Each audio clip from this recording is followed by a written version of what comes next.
చాలా గౌరవంగా assistant commissioner గారు హోటల్కి పంపిస్తున్నానని చెప్పి 8:50 నుంచి 10:20 వరకు వెయిట్ చేయించి పోలీస్ వ్యాన్ లో విత్ ప్రొటెక్షన్ తీసుకొని వచ్చి ఒంగోలు రోడ్ లో నన్ను తీసుకెళ్తున్నారు ఒక ఎమ్మెల్యేని. ఒక స్పీకరు నాకు ఇన్విటేషన్ పంపించి రమ్మని చెప్పి ఈ రోజు ఎయిర్పోర్ట్ లో నన్ను అరెస్ట్ చేసి లేడీ పోలీసులు అందరితో కూడా నన్ను ఊరు దాటిస్తున్నారు అంటే ఏంటి అర్థం? అంటే ఆయన ఇంట్లో కోడల్ని వేధించి పోలీస్ స్టేషన్ లో కానికుండా కేసులు కానికుండా ఆవిడని ఎలా టార్చర్ పెట్టాడో అలాగే అసెంబ్లీలో 1 year నన్ను మరి రూల్స్ కి విరుద్ధంగా నిరంకుశంగా నన్ను సస్పెండ్ చేసినా కూడా ఏ కోర్టులో ఆయన శిక్షించలేకపోయినా ఏ ప్రజలు ఆయన్ని ప్రశ్నించలేకపోయారు అనుకున్నాడా?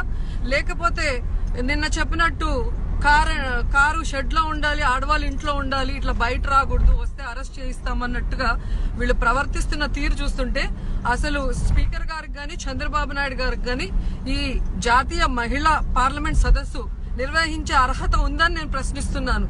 అసలు రమ్మనటం ఎందుకు, అరెస్ట్ చేయించడం ఎందుకు? అంత భయం ఉంటే ఎందుకు ఈ రోజు నన్ను రమ్మన్నారు? అంటే వీళ్ళు ఏం చెప్పాలనుకుంటున్నారు? 13 కోట్లు అసెంబ్లీ డబ్బు వెచ్చించి ఈ రోజు వచ్చిన వాళ్ళకి ఫ్లైట్ టికెట్లు హోటల్ వేసుకొని వాళ్ళకి రంగురంగుల అమరావతిని చూపించి వాళ్ళ దగ్గర పొగిడించుకొని ఇక భవిష్యత్తులో 4-5 ఏళ్లు దాని గురించి డబ్బాలు కొట్టుకుందాం అనుకుంటున్నారా? ఇక్కడ ఉన్న నిజాలు చెప్పడానికి నేను రాకూడదు, అలాగే మా పార్టీ గౌరవాధ్యక్షురాలు విజయలక్ష్మి రాకూడదు, అలాగే బృందాకారత్ రాకూడదు, మేధా పట్కర్ రాకూడదు, కేవలం వీళ్ళకి భజన చేసే వాళ్ళే కావాలా? ఏమనుకుంటున్నారు వీళ్ళు?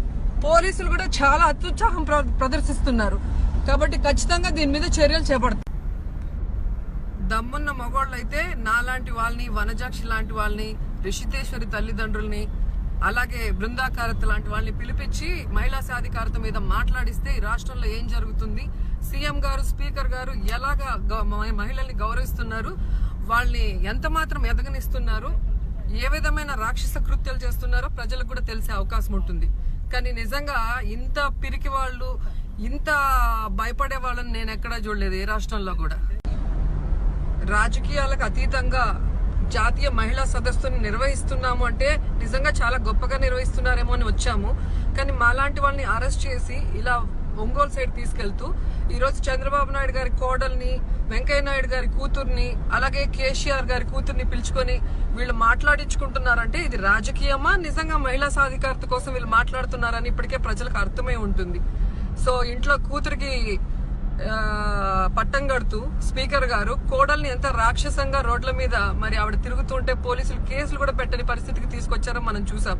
ఈ రోజు తన అసెంబ్లీలో ఉన్న మహిళా ఎమ్మెల్యేలకి కనీసం ఫోన్ కూడా చేయకుండా ఈ రోజు ఇన్విటేషన్ పంపించి రమ్మని చెప్పి, ఇన్విటేషన్ వచ్చింది కాబట్టి వచ్చిన తర్వాత రూమ్ కి తీసుకెళ్తున్నామని ఇట్లా వెనక దారి గుండా తీసుకెళ్తున్నారంటే నిజంగా వీళ్ళు మగాళ్ళ ఆడంగిలో అర్థం కావట్లేదు నాకు. Tollywood latest news. For more updates on anything happening in Tollywood, please like, share and subscribe to Tollywood.